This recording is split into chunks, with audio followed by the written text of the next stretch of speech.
ವೀಕ್ಷಕರೇ, reserve bank of India service board ವಿಭಾಗದಲ್ಲಿ ಖಾಲಿ ಇರುವಂತಹ ಹುದ್ದೆಗಳಿಗೆ ಅರ್ಜಿಯನ್ನು ಕರೆದಿದ್ದಾರೆ. ಇದು ಕೇಂದ್ರ ಸರ್ಕಾರದ ಸಹಾಯತಾ ಸಂಸ್ಥೆಯಾಗಿದ್ದು, ಈ ಸಂಸ್ಥೆಯಲ್ಲಿ ಖಾಲಿ ಇರುವಂತಹ ಹುದ್ದೆಗಳಿಗೆ ಅರ್ಜಿಯನ್ನು ಕರೆದಿದ್ದಾರೆ.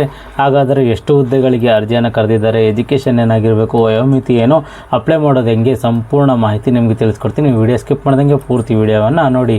ವೀಕ್ಷಕರೇ, ರಿಸರ್ವ್ ಬ್ಯಾಂಕ್ ಆಫ್ ಇಂಡಿಯಾ ಈ ಒಂದು ವಿಭಾಗದಲ್ಲಿ ಖಾಲಿ ಇರುವಂತಹ ಹುದ್ದೆಗೆ ಅರ್ಜಿಯನ್ನು ಕರೆದಿದ್ದಾರೆ. ಹಾಗಾದರೆ ಎಷ್ಟು ಹುದ್ದೆಗಳು ಅಂತೇಳಿ ನಾವು ನೋಡಿದ್ರೆ 28 ಹುದ್ದೆಗಳಿಗೆ ಖಾಲಿ ಇರೋದಕ್ಕೆ ಹುದ್ದೆಗಳಿಗೆ ಅರ್ಜಿಯನ್ನು ಕರೆದಿದ್ದಾರೆ. ಈ ಒಂದು ಹುದ್ದೆಗಳಿಗೆ ಜಾಬ್ ಲೊಕೇಶನ್ ಎಲ್ಲಿ ಅಂದರೆ ಆಲ್ ಇಂಡಿಯಾದಲ್ಲಿ ಎಲ್ಲಿ ಬ್ರಾಂಚ್ಗಳಲ್ಲಿ ಹುದ್ದೆಗಳು ಖಾಲಿದಾವೋ ಅಲ್ಲೆಲ್ಲ ನಿಯೋಜನೆಯನ್ನು ಮಾಡ್ತಾರೆ. ಹಾಗಾದರೆ ಯಾವೆಲ್ಲ ಹುದ್ದೆಗಳು ಖಾಲಿದಾವೆ ಅಂತೇಳಿ, ಎಷ್ಟು ಹುದ್ದೆಗಳು ಖಾಲಿದಾವೆ ಅಂತೇಳಿ ನಾವು ವಿವರವಾಗಿ ನೋಡೋದಾದರೆ, ಲೀಗಲ್ ಆಫೀಸರ್ ವಿಭಾಗದಲ್ಲಿ 5 ಹುದ್ದೆಗಳು ಖಾಲಿ ಇದ್ದಾವೆ. ಮ್ಯಾನೇಜರ್ ಟೆಕ್ನಿಕಲ್ ಸಿವಿಲ್ ವಿಭಾಗದಲ್ಲಿ 6 ಹುದ್ದೆಗಳು ಖಾಲಿ ಇದ್ದಾವೆ. ಮ್ಯಾನೇಜರ್ ಟೆಕ್ನಿಕಲ್ ಎಲೆಕ್ಟ್ರಿಕಲ್ ವಿಭಾಗದಲ್ಲಿ 4 ಹುದ್ದೆಗಳು ಖಾಲಿ ಇದ್ದಾವೆ. ಅಸಿಸ್ಟೆಂಟ್ ಮ್ಯಾನೇಜರ್ ರಾಜಭಾಷಾ ವಿಭಾಗದಲ್ಲಿ 3 ಹುದ್ದೆಗಳು ಖಾಲಿ ಇದ್ದಾವೆ. Assistant manager protocol and security ವಿಭಾಗದಲ್ಲಿ 10 ಹುದ್ದೆಗಳು ಖಾಲಿ ಇದ್ದಾವೆ ಅಂತೇಳಿ ಒಂದು ಮಾಹಿತಿಯನ್ನು ಇವರು ನೀಡಿದ್ದಾರೆ.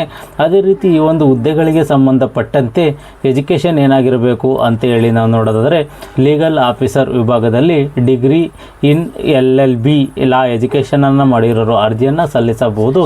ಅದೇ ರೀತಿ ಮ್ಯಾನೇಜರ್ ಟೆಕ್ನಿಕಲ್ ಸಿವಿಲ್ ವಿಭಾಗದಲ್ಲಿ degree BE BTech in civil engineering ಎಜುಕೇಷನನ್ನು ಮಾಡಿರೋರು ಈ ಹುದ್ದೆಗೆ ಅರ್ಜಿಯನ್ನು ಸಲ್ಲಿಸಬಹುದು. ಅದೇ ರೀತಿ ಮ್ಯಾನೇಜರ್ ಟೆಕ್ನಿಕಲ್ ಎಲೆಕ್ಟ್ರಿಕಲ್ ವಿಭಾಗದಲ್ಲಿ ಡಿಗ್ರಿ BE ಅಥವಾ BTech ಇನ್ ಎಲೆಕ್ಟ್ರಿಕಲ್ ವಿಭಾಗದಲ್ಲಿ ಎಜುಕೇಷನನ್ನು ಮಾಡಿರೋರು ಸಹ ಅರ್ಜಿಯನ್ನು ಸಲ್ಲಿಸಬಹುದು. ಅಸಿಸ್ಟೆಂಟ್ ಮ್ಯಾನೇಜರ್ ರಾಜಭಾಷಾ ವಿಭಾಗದಲ್ಲಿ ಮಾಸ್ಟರ್ ಡಿಗ್ರಿ ಎಜುಕೇಷನನ್ನು ಮಾಡಿರೋರು ಈ ಒಂದು ಹುದ್ದೆಗೆ ಅರ್ಜಿಯನ್ನು ಸಲ್ಲಿಸಬಹುದು. ಅದೇ ರೀತಿ assistant manager protocol and security ವಿಭಾಗದಲ್ಲಿ ಇದರಲ್ಲಿ ಎಜುಕೇಷನ್ ಎಷ್ಟಾಗಿರಬೇಕು ಅಂತೇಳಿ ಒಂದು ಮಾಹಿತಿಯನ್ನು ನೀಡಿಲ್ಲ. ಇದು RBI ರೂಲ್ಸ್ ಪ್ರಕಾರ ಏನು ಎಜುಕೇಷನ್ ಆಗಿರಬೇಕೋ ಅದನ್ನು ಹೇಳ್ತೀವಿ ಅಂತೇಳಿ ಒಂದು ಮಾಹಿತಿಯನ್ನು ನೀಡಿದ್ದಾರೆ. ಇದನ್ನು ನೀವು ನೋಟಿಫಿಕೇಷನಲ್ಲಿ ಓದ್ಕೋಬೋದು. ಮತ್ತು ಅದೇ ರೀತಿ ಈ ಒಂದು ಹುದ್ದೆಗಳಿಗೆ ಸಂಬಂಧಪಟ್ಟಂತೆ ಒಂದು ವಯೋಮಿತಿ ಏನಿರುತ್ತೆ ಅಂತೇಳಿ ನಾವು ನೋಡಿದ್ರೆ, ಲೀಗಲ್ ಆಫೀಸರ್ ವಿಭಾಗದಲ್ಲಿ 21ರಿಂದ 32 ವರ್ಷದೊಳಗಡೆ ಇರೋರು ಅರ್ಜಿಯನ್ನು ಸಲ್ಲಿಸಬಹುದು.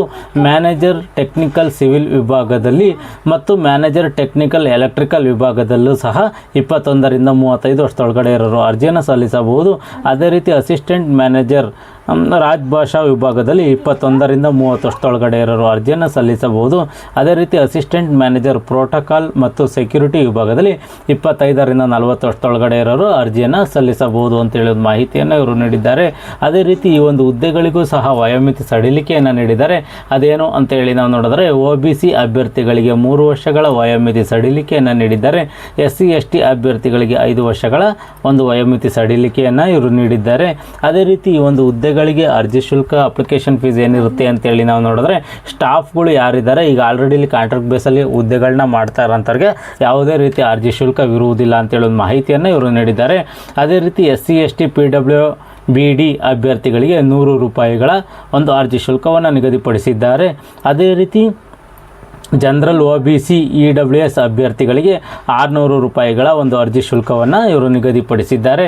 ಅದೇ ರೀತಿ ಈ ಒಂದು ಪೇಮೆಂಟನ್ನು ಹೇಗೆ ಮಾಡಬೇಕು ಅಂದರೆ, ಆನ್ಲೈನ್ ಮುಖಾಂತರನೇ ಈ ಒಂದು ಅರ್ಜಿ ಶುಲ್ಕ ಪೇಮೆಂಟನ್ನು ಮಾಡಬೇಕಾಗಿರುತ್ತದೆ.